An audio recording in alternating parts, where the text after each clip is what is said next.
Alright, so that song was The Way You Look Tonight by Michael Bublé, but the solo is played by a guy called Brian Green. I think this version was just done in a recording studio. Firstly, I want to talk about the rhythmic phrasing of the melodies. He has a strategic use of spacing, which is especially clear in the first riff, where he goes...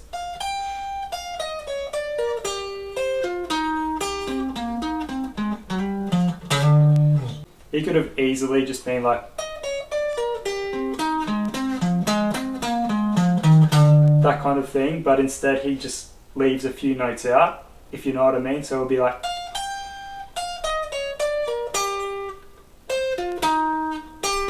So like where other notes could have been, he just takes them out basically, and it's just, it underlines the more important notes more than if you just had a lot of noise happening. So it just adds clarity and emphasizes the more important landing notes. He has a couple of faster sort of riffs. The first one is just more sort of like a lot of quarter notes that he uses, so it'll be like... So it's just a bit of juxtaposition to the first part of the solo, which uses a lot of space. He says screw that and just goes crazy for a little section here.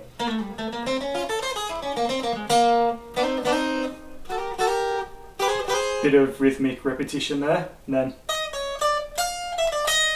It's kind of hard not to talk about the phrasing here without talking about the melody, but he focuses the rhythmic ideas around the target notes. So that's a target note there, and that's the other target note. So he goes...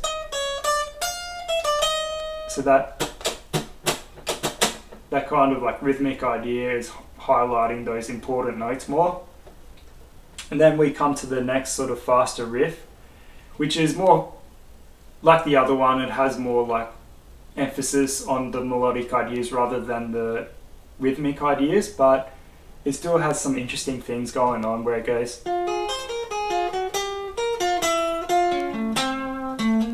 So like there's a bit of like changing up and like rhythmic patterns going on.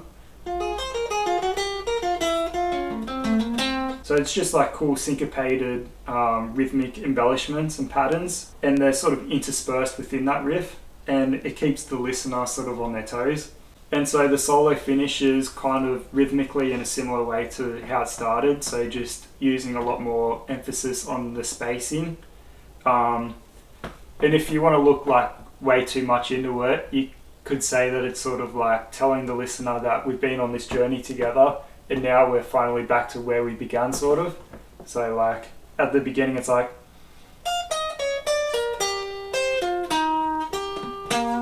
And then it ends like with this.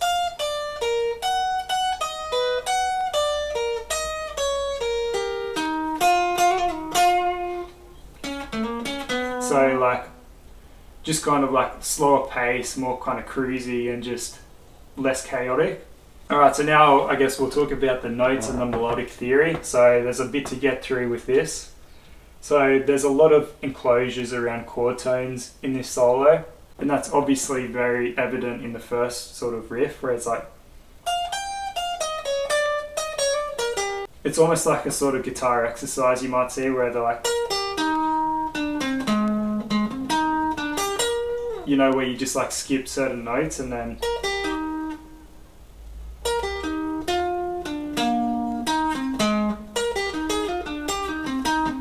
That kind of idea, but it's really accenting the landing notes, and just like, which is very important on like a song with a lot of chord changes, because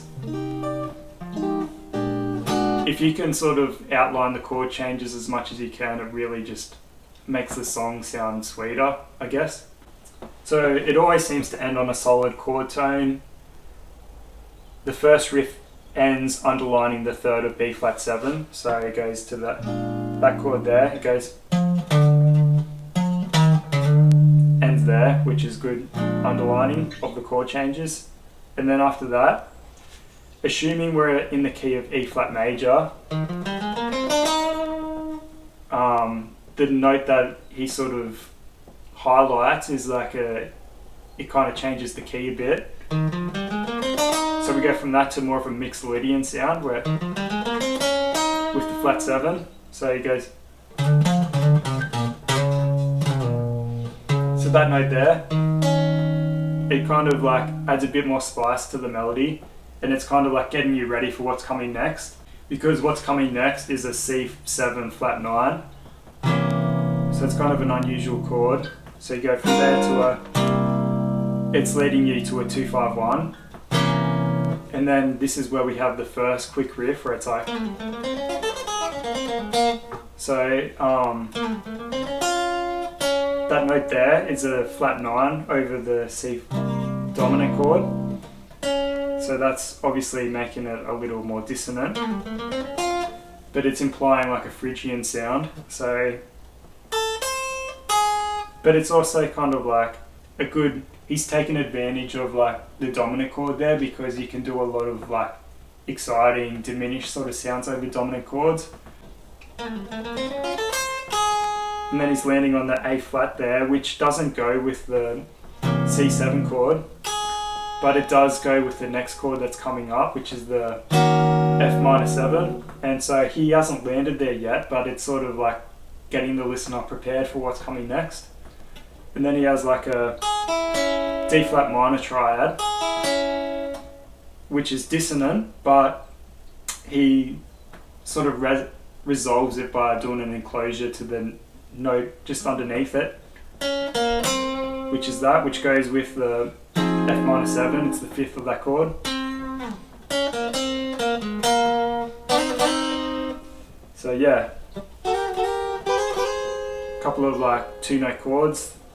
So the next part has a lot of enclosures which tease the target notes. So that note and that note. And then it implies the E flat mixolydian again with that note. And that's funny because that's preceding the next sort of like really fast riff, which is what happened earlier. So it went, and then that part, and then this part it goes before this. So it's kind of like a motif that he repeats. He teases a lot of dissonant notes during this part. That note there. So there's a bit of an augmented triad here, which is like a good way to resolve to the tonic of C minor 7. And then we have this teases the 7th over the next chord, which is the F minor 7, but then a resolve to the 5th.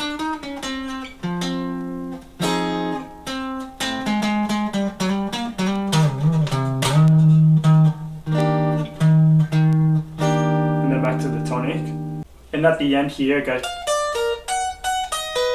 because the chord changes go from E flat major 7 to E major 7 there, which kind of hints at the sort of key change upper semitone which is coming after the solo finishes. So he's just teasing that sort of aspect. And then back to the center. And into that key. So yeah, I'm not like an expert at like jazz theory, but this is just all I could work out basically, so take it with a grain of salt is basically what I'm saying. So a few like little other things I want to mention. The tone he uses is sort of soft and buttery, kind of like a classic jazz sort of tone you would use. Some dynamic sort of at play, and he's picking some notes more notably than others to create more like sort of variance and changes in mood. The pitch is mainly consistent, except for the first quicker sort of riff, which goes a bit lower, so this part. So that's like a lower in pitch than when we're playing up here. So it starts off high and goes a bit lower and then goes a bit higher again. But not too much, it mainly just stays in the same range. So the background of what's going on while he's playing his solo, like all the other instruments, they have a sort of swing sort of feeling to it. And tension and release is sort of the bedrock of most sort of melodic solos, so he's really leaning into that. From a narrative perspective, the solo sort of feels like it starts peacefully, but then it introduces a little tension with implying the Mixolydian scale, which then sort of kicks off a burst of a lot more tension before it kind of goes back to the suite, sort of following the chord changes again. And then that trend is repeated again by implying the Mixolydian once again, and then doing a lot of dissonant notes, and then at the end it'll go back to following the chord changes a lot.